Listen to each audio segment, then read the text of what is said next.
And this tip is my golden tip. Talk boldly. I'm not saying go and shout, but talk boldly. Talk with all the confidence that you can gather from the world.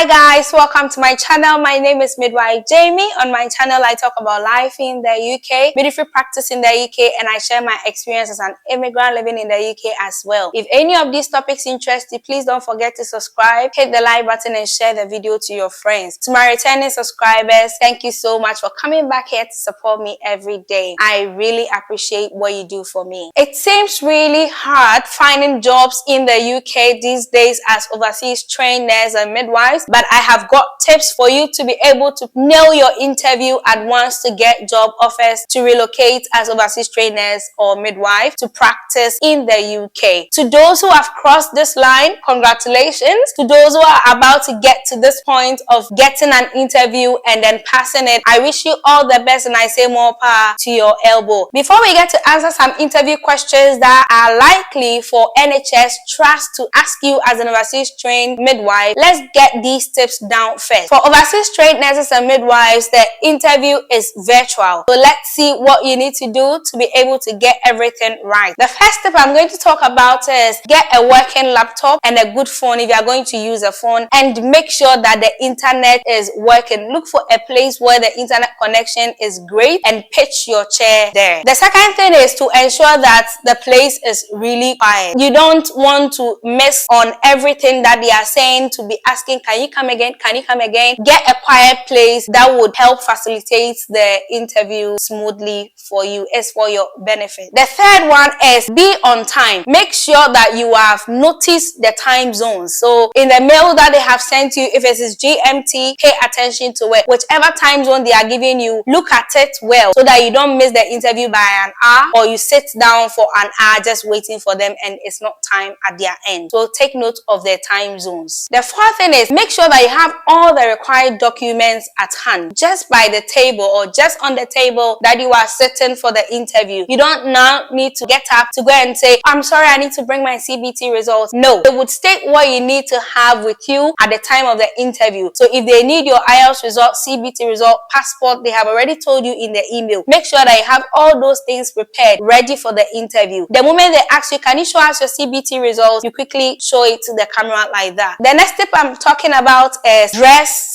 smart. If you are putting on a makeup, put on a moderate makeup. Don't put a makeup that will make you look different from the pictures in your passport or on your documents that they want to see. The next tip is practice your interview. My mirror was my friend. You would need to stand in front of your mirror and speak boldly. Sometimes I even record to listen to what I am saying to make sure that I am not missing important things out and I'm using the right tone as well. You can also get a friend who will be your interviewer, an honest friend who will tell you, don't say this, lower your tone here, make it bold here. So you can use a friend or you can use a mirror plus your phone. The next step is listen clearly to the questions. You know, their accents and our accents is a little bit different, so you need to open up your ears. In case you don't hear, politely ask, can you come again? They are more than happy to repeat the question for you to answer. So don't be afraid to ask for them to repeat the question. Provide clear answers. Don't wander around. Don't tell them a story, a whole lot of stuff. If they're asking you, what's your age? You can just say, I'm 28 years, and that's what they are looking for. So don't tell a story to tell your age. Another tip I'm going to talk about is give them as many points as you can give. So if they are asking you jobs of a midwife, don't mention 1, 2, 3, 4 and stop. If you can mention 10, mention 10. Let them tell you it is okay. Because I know a lady who failed an interview because they said she was supposed to give 5 points, but she gave 3 points. She didn't know, and they didn't tell her to give them 5 points. They just said, give us this and that. And she gave them 3 points instead of 5, so she failed that interview. So if they're asking you for anything, provide as many answers as you want and very clear answers. The next tip I'm giving is that you need to be very expressive. Don't give them short answers, express yourself, and let them know that you know what you are talking about. In this part of the world, they love people who know how to talk. So learn how to talk. If you are an introvert, you need to change for the interview. Be an extrovert in your interview. You can go back when you are done with your interview. And this tip is my golden tip. Talk boldly. I'm not saying go and shout, but talk boldly. Talk out of your chest. Talk with all the confidence that you can gather from the world. At that point, they will say, this lady is so bold. If anything confronts her at work, she will be able to express herself. She will be able to get to the root of whatever matter she is facing. So talk boldly. Let's move from these tips and go to some of the interview questions that you are likely to be asked. The first one I'm going to talk about is, tell us about your midwifery journey so far. It's likely the first question everybody is going to ask you in the interview. This is how I went about that question for every interview I did. So I would begin from the number of years I have for my experience, and then I'll talk about my training institution, the year of commencement, the year of completion, and the award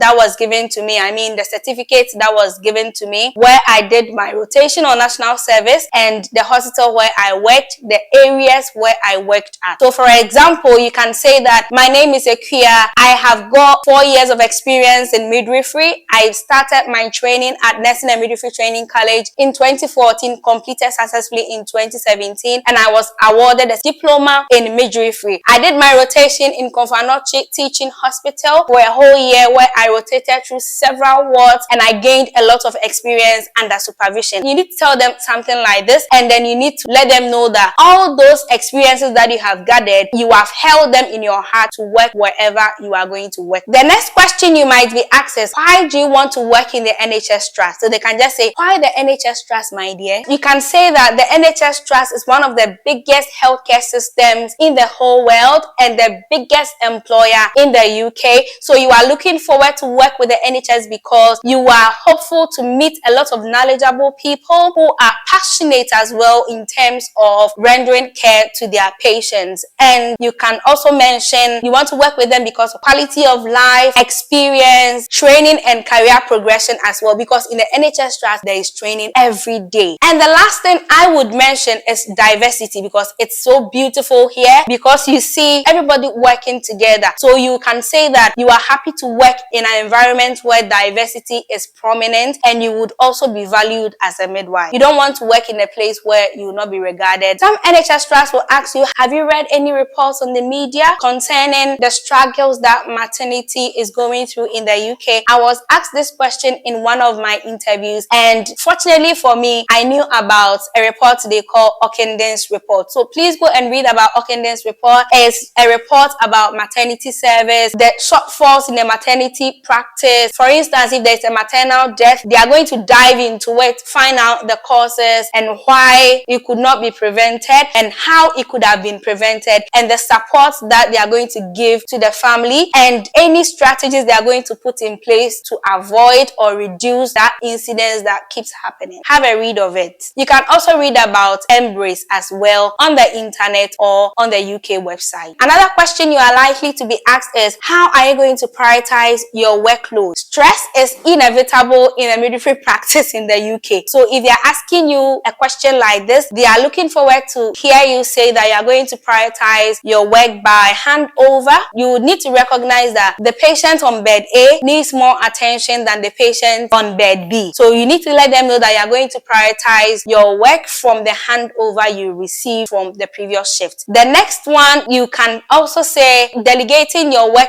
appropriately. So for midwives, you have maternity support workers who are willing to support, so they can do a lot of things to support. They can lay the bed, they can serve. So you don't need to do everything by yourself as a midwife. You can politely ask an MSW to do something to help reducing your workload as a midwife on a shift. So you can say that as well. The next thing you can also say is that you are going to list the tasks down. So for patient A, blast needs to be taken to the lab, urine sample needs to go to the lab. So you need to write all those things down, so you can tell them that you are going to prioritize your shift by writing the tasks down and prioritizing them according to what you've written down. You can also say that you are going to prioritize your workload by taking advice from your senior midwives and other colleagues. So you can just reach out to one of the senior midwives and say, I have this and that patient. What do you suggest I do in terms of maybe blood transfusion? What do you recommend recommend in terms of my drag rounds and everything. They are more than happy to assist you in prioritizing your work and reducing your workload. Last, I'm going to talk about in terms of prioritization of your workload is admission and discharge. So you see that on the ward, somebody would be discharged and another person will be admitted onto the ward. So you'll be able to prioritize, oh, this lady has left the ward and now we have this one. So I'm going to prioritize this one over the other one because cases are really different even on the same ward. Moving forward, they can ask you a question like, how well are you prepared to cope in a new environment, if I'm in a new country as well? They asked me one of those questions and I told the panel that I am more than prepared to face any challenge in the UK. And they were like, she's just ready to come. That's what they said. She's just ready to come. So if I talk boldly, let them know that you are ready to face the challenges. Back home, there are challenges, we are facing them. So if you want to relocate, you can say that I have made up my mind and I have understood that there are challenges in every place. I have put in place my personal coping mechanisms to cope with every stress. I'm happy to ask for help when there need be, and I'm happy to also familiarize myself with the trust guidelines, protocols, and policies in order to settle in well in the hospital and in the town as well. Now they can ask you, can you tell us about your strengths? So you can say that you are a very good communicator. You communicate well in a way that people will get to understand what you are saying. And you can talk about the fact that you are a good team player. You have the strength to fit into the multidisciplinary team. You can find some other strengths to add on to it, but these are just the two I am mentioning. If they are asking about your strength, they will definitely ask about your weakness. In fact, they asked me in my first ever interview and I told them that my weakness is that I am a workaholic. And they were all laughing. I was like, that's my weakness. I'm a workaholic. And I sought help from them. I told them that I hope to meet them for them to help me in terms of my prioritization and all that, so that that weakness would be overcome. And they were really happy. Now, NHS Trust would ask you a lot of clinical questions, but because there are a lot, if I'm making the video, it's going to be like a 30-minute video. You might not have time to watch. Kindly join the Telegram page. Let's discuss how you are going to answer questions like cord prolapse, postpartum hemorrhage, neonatal resuscitation, and all those clinical questions. But before we go there and discuss, let me mention that if you are asked any clinical question like that, you need to tell them that you recognize that it's an emergency and you are going to pull the emergency buzzer for help. Let's continue on the Telegram page. The last thing I'm going to talk about is what to ask when your panelists give you the opportunity to ask them a question. Don't forget to say thank you for the opportunity. Just show appreciation. At the end of the day, you are not the interviewer, but they are asking you to interview them. So the first question you can ask them is, what are my chances for career progression when I successfully join your trust? The next question you can also ask is, how long is it going to take me to hear from you if I'm successful? Another question you can ask them is, how are you going to get to me with my good news? Are you going to text me? Are you going to email me? Are you going to give me a call? You can also ask them some of these questions. So you can ask them lots of questions, but I recommend that you ask at least 2 questions. Don't limit your interview preparation to only this video. Let's meet on the Telegram page and discuss how you'll be able to answer clinical questions perfectly. As I always say, I'm not the only midwife on that page. I've got UK registered nurses and midwives who are also on the page. They have gone through this process and they are the best coaches we can get. So come on board, ask any question that you want to ask concerning this whole process, especially with this interview. You don't want to miss the interview. It's really hard getting one. So if you get one, make sure that you are nailing it. Thanks for watching the video. Don't forget to subscribe, like, and share the video to your friends. I'm going to see you in my next video. Bye.